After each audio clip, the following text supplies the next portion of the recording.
Okay, today I'm going to be doing a tutorial on how I made these wooden pumpkin decorations for fall/Thanksgiving. Mostly everything that I'm using is from the Dollar Tree. These I made a few years back. I believe you can still get these metal pieces, but when I went to go look so that I could redo the tutorial, I couldn't find any, but I did find the same kind of like wording, but these are faux leather words. So I'm going to be using these instead. But I personally like the metal pieces more. You could do the riff-raff on the top like this, or you don't have to. I have one with, one without. But what you're going to need along with the letters is some of these tumbling tower blocks. So it's basically Jenga. But I've got 4 here. I have more if I need them, but I don't think I'm going to need more than 4.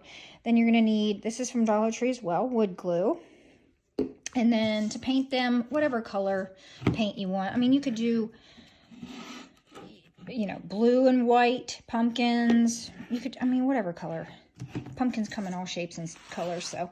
And then I have, this is also from the Dollar Tree. It comes in a pack of 2, and it's just the clear cutting mats to work with so that you don't get glue, the wood glue on your surface that you're working on. Okay, so this is really quite easy. You could really do, you know, any shape that you like, because like I said, pumpkins come in all shapes and sizes.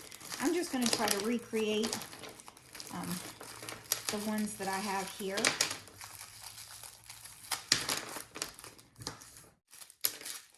All right, so let's start with these. I'm going to lay them like this. And like, I like how it's like off-centered. It goes this way and that way.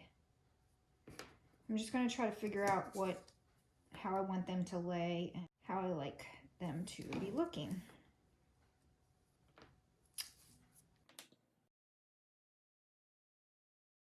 The possibilities of this are endless. I actually made heart-shaped ones for Valentine's Day.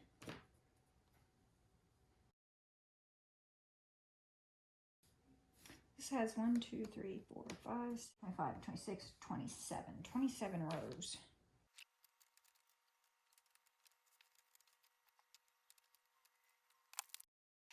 So that sort of looks similar to what I got. Let me see. I think I want to play around with it a little bit more.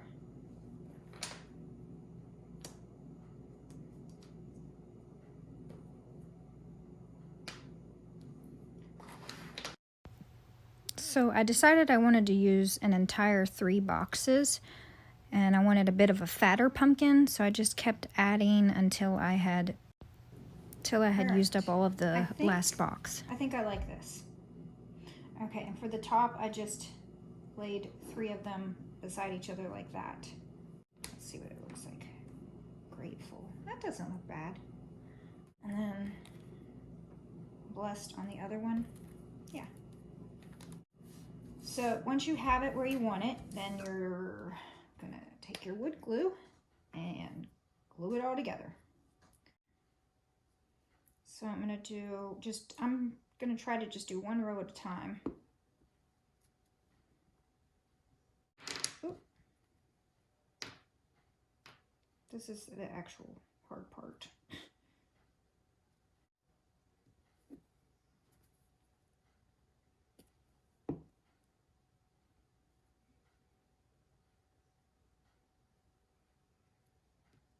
Where did I have it? I had it like that. Okay. And then just take the next row and lay it down. A little bit of glue on the inside. Lay it down. A little bit of glue on the inside. Lay it down. Then again. So you just go row by row, trying to keep the alignment the way you want it as you glue, and make sure any wood touching wood has a little bit of the wood glue on it.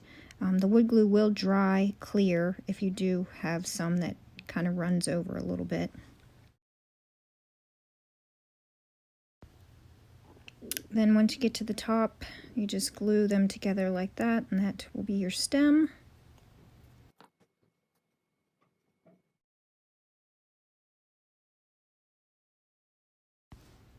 Once I've got it all put together, I'm very gently going to lay it down and then readjust it, making sure that it is how I want it to look before the wood glue completely dries. You can still have a little bit of time to kind of shift things around a little bit.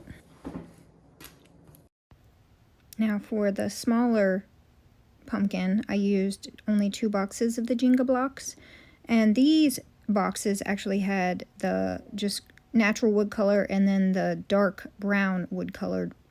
They come both ways, where it's just all wood or with the darker pieces. I actually think that when this is all said and done, the darker wood pieces add a lot of interesting character to this pumpkin.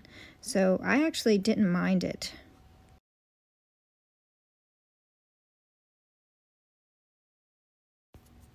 It took, I would say, a good 4 to 5 hours for the pumpkins to completely dry. Once they're dry, we are going to paint them. You can choose any color you want. You could do more than one coat if you really wanted the color to be solid, but for this pumpkin, I actually liked the darker wood pieces showing through. I painted the front and the sides first, let that dry, and then I painted the back. But you wouldn't have to paint the back if you didn't think that you needed to. And I wanted to add a little bit more dimension with the coloring, so I dabbed on a little bit of white and kind of spread that out a little bit, and then I went back over it with the same yellow, just so that the white wasn't so harsh. I forgot to mention that before I painted the white on the pumpkin, I painted the stems brown as well.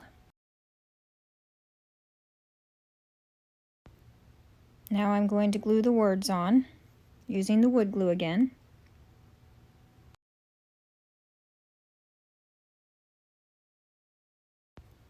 And then you let that dry. And then if you want, you can add some of this raffia around the stem just to accent it a little bit.